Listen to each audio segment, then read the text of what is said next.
Nobody warns the empath about what comes after. Everyone talks about the awakening itself, the crisis, the dark night, the moment everything falls apart. But what Jung found most fascinating wasn't the breakdown. It was what walked out the other side. Because the person who emerges after a genuine spiritual awakening bears so little resemblance to who they were before, that even the people closest to them can't recognize what they're looking at. And what disturbed Jung most was that the transformation wasn't what anyone expected. The empath didn't become more empathic. They became something else entirely. Something that looks cold to people who knew the old version. Something that looks powerful to people encountering the new version for the first time, and something that feels like coming home to the empath themselves. Jung documented this transformation across decades of clinical work. He watched empaths enter his practice shattered, overwhelmed by everyone's emotions, unable to distinguish their own feelings from the feelings they absorbed, giving themselves away in every relationship until there was nothing left. And then he watched what happened when these same empaths went through genuine psychological awakening. Not the Instagram version. Not the version where you meditate for 30 days and feel peaceful. The real version, where your entire identity structure collapses and you have to rebuild from the foundation. What emerged from that collapse was consistent enough that Jung could map it. The empath who survived genuine awakening developed specific psychological characteristics that were so different from their previous state that Jung initially struggled to categorize what he was seeing. They weren't just healed empaths. They were a fundamentally different kind of person. Today I'm going to show you exactly what empaths become after genuine spiritual awakening, according to Jung's clinical observations, why this transformation terrifies almost everyone in the empath's life, and why the person you're becoming, if you're in the middle of this right now, is not a loss of who you were, but the arrival of who you were supposed to be all along. To understand the transformation, you have to understand what the empath was before awakening. Jung saw unawakened empaths as people living inside out. Their entire psychological orientation pointed outward. They monitored everyone else's emotional state while ignoring their own. They built their identity around being needed, being helpful, being the one who understood. Their sense of self wasn't generated internally. It was assembled from reflections in other people's responses to them. If you needed them, they existed. If you validated them, they had worth. If you were in pain, they had purpose. This isn't sensitivity. Jung recognized it as a sophisticated survival architecture built in childhood. The empath learned early that their safety depended on managing other people's emotional states, so they developed extraordinary perceptual abilities, reading micro-expressions, sensing energetic shifts, detecting emotional undercurrents before anyone else noticed them. These abilities were real and powerful, but they were pointed in the wrong direction. Every ounce of that perceptual power was aimed outward at other people, leaving the empath's own inner world completely uncharted territory. Jung called this the extroverted wound. Not extroversion in the social sense, but a psychological wound that forced all awareness outward. The empath couldn't sit with their own emotions because they'd never learned how. They couldn't identify their own needs because their entire system was calibrated to identify everyone else's needs. They couldn't set boundaries because the concept of having a separate self worth protecting had never been established. This is the person who enters awakening, and what happens to them is not gentle. Jung observed that genuine awakening for empaths begins when the outward-pointing system catastrophically fails. Usually this happens through a relationship or situation so devastating that the empath's usual strategies of absorbing, fixing, and accommodating simply cannot work anymore. The narcissistic partner who cannot be healed through love. The family system that punishes every attempt at connection. The friendship where giving everything yields nothing. Something breaks the empath's fundamental belief that if they just love hard enough, feel deeply enough, sacrifice completely enough, everything will be okay. When that belief breaks, the empath's entire operating system crashes. And this is where Jung observed the transformation beginning. Not in the crash itself, but in what the empath is forced to do during the crash. Turn their extraordinary perceptual abilities inward for the first time. The empath who spent 30 years reading everyone else's emotional landscape suddenly has to read their own. And what they find there is devastating. Decades of unfelt grief, rage they didn't know they were carrying, needs they never acknowledged, an entire inner world that's been neglected while they tended to everyone else's. Jung described this as the shadow confrontation. And for empaths, it's particularly brutal because their shadow isn't just personal darkness. It's every emotion they absorbed from others that was never processed. Every boundary they should have set but didn't. Every moment they betrayed themselves to keep someone else comfortable. This is the part of awakening that looks like falling apart. The empath may withdraw from relationships. They may stop answering calls. They may seem selfish or cold to people who are used to unlimited access. But what's actually happening is the most important psychological work of their life. They're finally meeting themselves. And the meeting is overwhelming because there's so much accumulated material to process. Jung was clear that this phase cannot be rushed or bypassed. The empath has to sit with their own pain the way they've sat with everyone else's pain for years. They have to give themselves the same compassion they've been pouring into others. They have to grieve the years they lost to other people's emergencies while their own life went unattended. This is agonizing work, but it's the only path to what comes next. What comes next is the transformation, and Jung documented it with the precision of someone watching a species evolve in real time. The empath who emerges from genuine awakening possesses their original abilities, but operating in a completely different configuration. Everything that was pointed outward now has an inward anchor. Everything that was used for survival now serves sovereignty. The same perceptual equipment exists, but the person wielding it has fundamentally changed.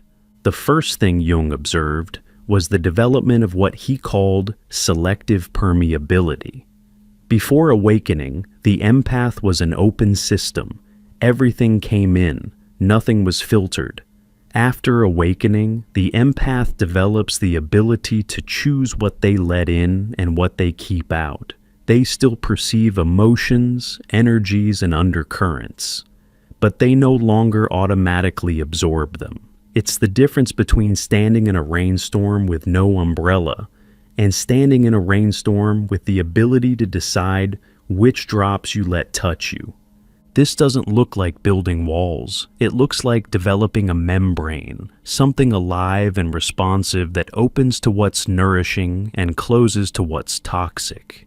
Jung noticed that awakened empaths could sit with someone in genuine pain and offer profound presence without taking that pain home with them. They could perceive someone's manipulation without being hooked by it. They could sense a room's emotional atmosphere without being drowned by it. The perception remained. The absorption stopped. People who knew the old empath often interpret this as the empath becoming cold or uncaring. They're used to the version who absorbed everything, who was always available, who could be counted on to carry emotional weight that wasn't theirs. When that version disappears, it feels like abandonment to the people who depended on the old system. But Jung recognized it as the empath finally becoming healthy. The old absorption wasn't compassion. It was a trauma response masquerading as love. The second transformation Jung documented was the reversal of the helping pattern. Before awakening, empaths helped compulsively. They couldn't encounter pain without trying to fix it. They couldn't see someone struggling without intervening. This looked generous, but Jung identified it as a defense mechanism. Compulsive helping allowed the empath to avoid their own pain by constantly attending to everyone else's. As long as someone needed them, they didn't have to face the terrifying emptiness of their own unmet needs. After awakening, the compulsion dissolves. The empath can witness someone's pain without feeling responsible for resolving it. They can sit with suffering, their own and others, without needing to immediately make it better. This capacity to tolerate pain without fixing it is something Jung considered a mark of genuine psychological maturity. It means the empath has stopped using other people's problems as a distraction from their own inner work. But the awakened empath doesn't stop helping entirely. What changes is the motivation.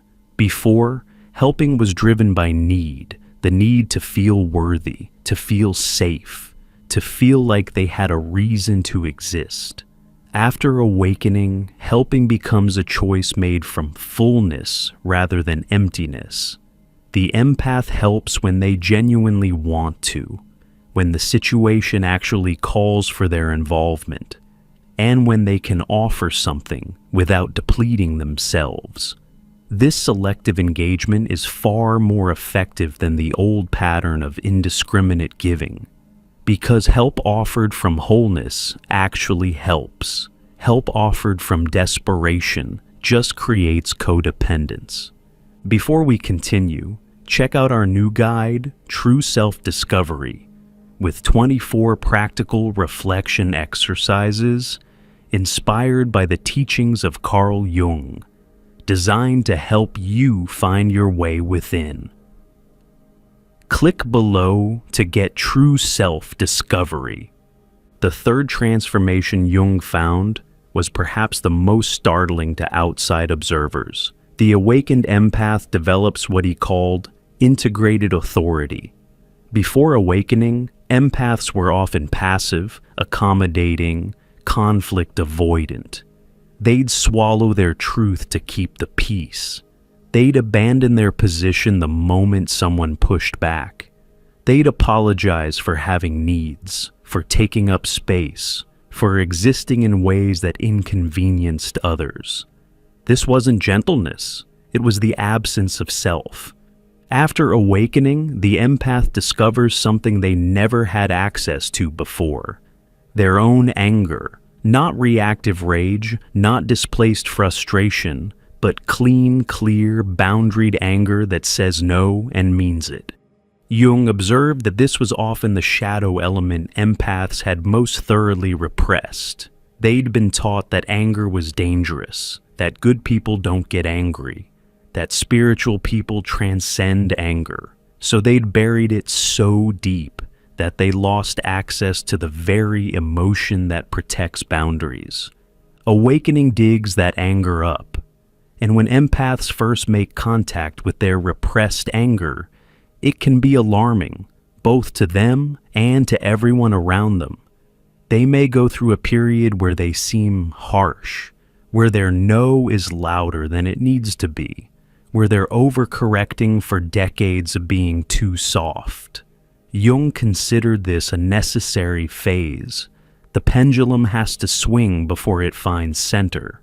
The empath who never said no has to practice saying it emphatically before they learn to say it quietly. What eventually stabilizes is a person who can be both soft and fierce, depending on what the moment requires. Jung called this the integration of opposites, and he considered it one of the highest achievements of individuation. The awakened empath hasn't lost their tenderness. They've gained the ability to protect it. They can be compassionate and boundaried, open and discerning, gentle and absolutely immovable when something threatens their integrity. This integrated authority is what makes awakened empaths so unsettling to people who preferred the old version. The old empath could be pushed. The new one cannot. The old empath would explain, justify, and eventually concede. The new one states their position once and doesn't argue. The old empath's kindness could be exploited because it had no backbone. The new empath's kindness is backed by a spine made of everything they survived. The fourth transformation Jung documented was a complete restructuring of how the empath relates to solitude. Before awakening, most empaths feared being alone because solitude meant confronting their own unprocessed inner world. They kept themselves busy with other people's needs, partly to avoid the silence where their own pain lived. Relationships weren't just connections, they were escape routes from the self. After awakening, solitude becomes the empath's sanctuary, not avoidance of people, but genuine nourishment from their own company. Jung found that awakened empaths developed a rich interior life that made isolation not just tolerable, but often preferable to social interaction. They'd discovered that the inner world they'd been running from was actually a source of profound insight, creativity, and peace once the accumulated pain had been processed. This shift is often misread as depression or withdrawal by people who don't understand what's happening. The empath who used to be at every gathering, who was always available for a call, who never turned down an invitation, that person now declines regularly, spends evenings alone by choice, and seems content in a way that confuses people who equate happiness with social activity. But Jung recognized this as the empath finally having a relationship with themselves, the most important relationship they had been neglecting their entire life. The fifth transformation is what Jung found most psychologically significant. He called it the development of the inner witness. Before awakening, empaths were fully merged with their experiences. When they felt something, they became that feeling. When they encountered someone's energy, they were consumed by it. There was no space between the empath and whatever was happening, emotionally, energetically, psychologically. Everything was immediate, overwhelming, total. After awakening, a space develops. Jung described it as the emergence of a consciousness that can observe experience without being identical to it. The awakened empath can feel sadness and simultaneously witness themselves feeling sadness.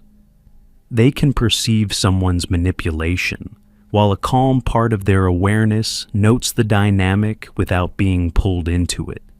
This witnessing capacity doesn't make feelings less real or less felt.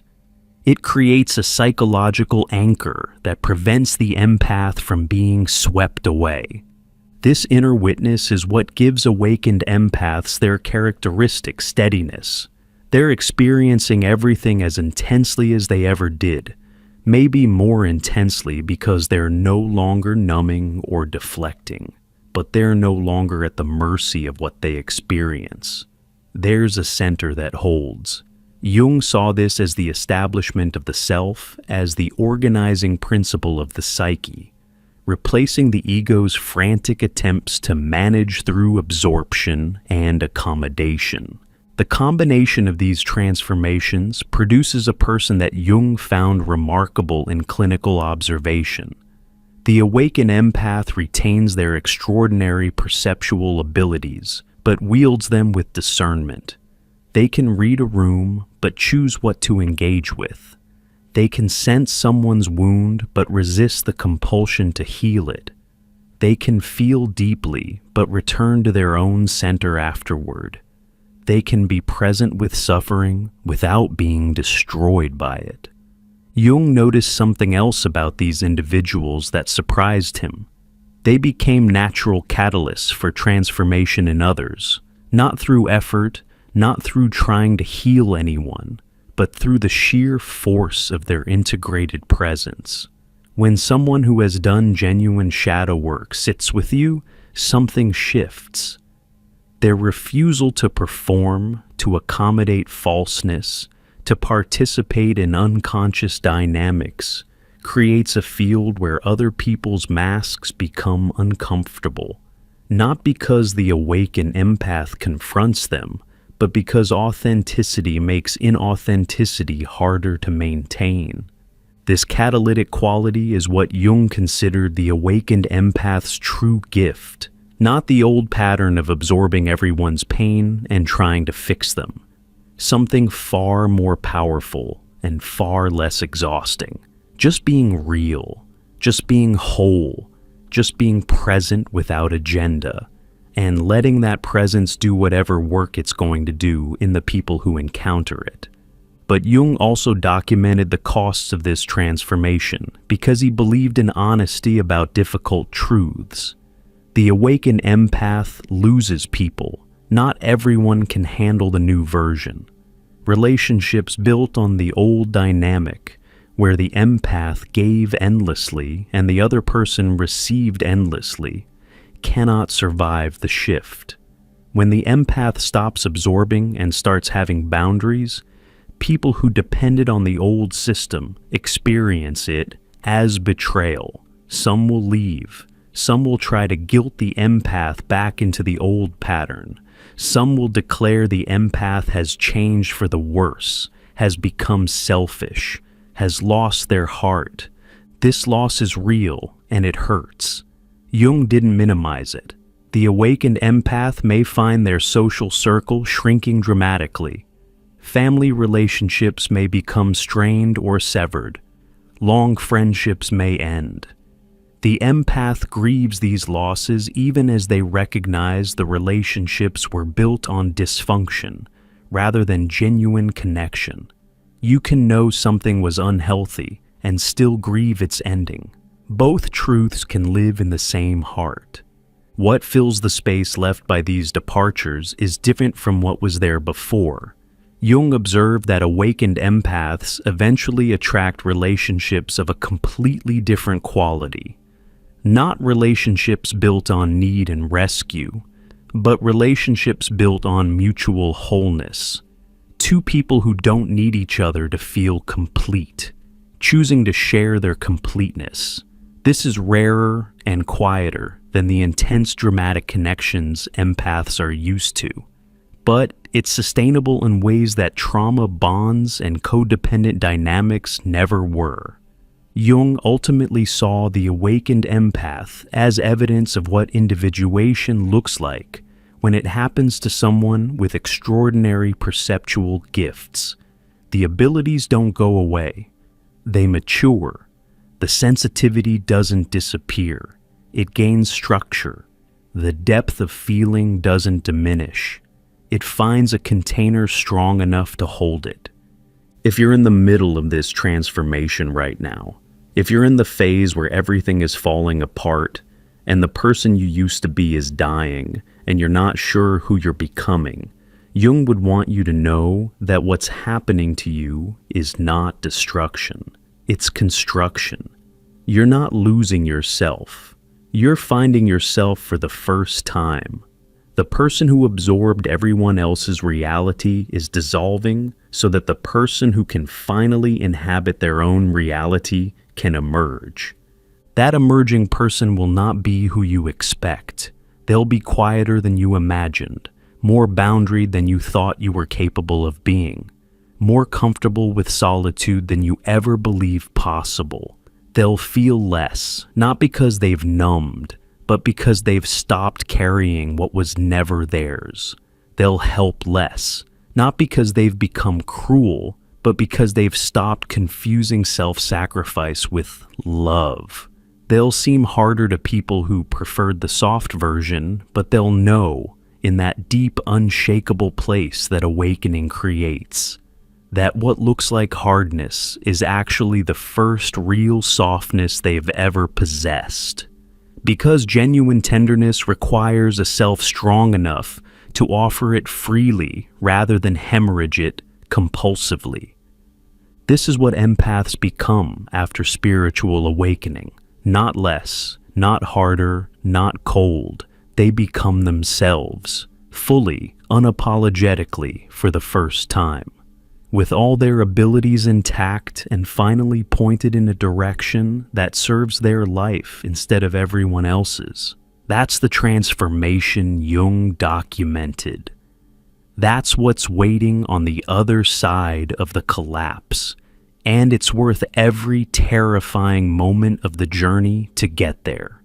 If you haven't yet, check out our new guide, True Self-Discovery, with 24 practical reflection exercises inspired by the teachings of Carl Jung, designed to help you find your way within. Click below to get True Self-Discovery.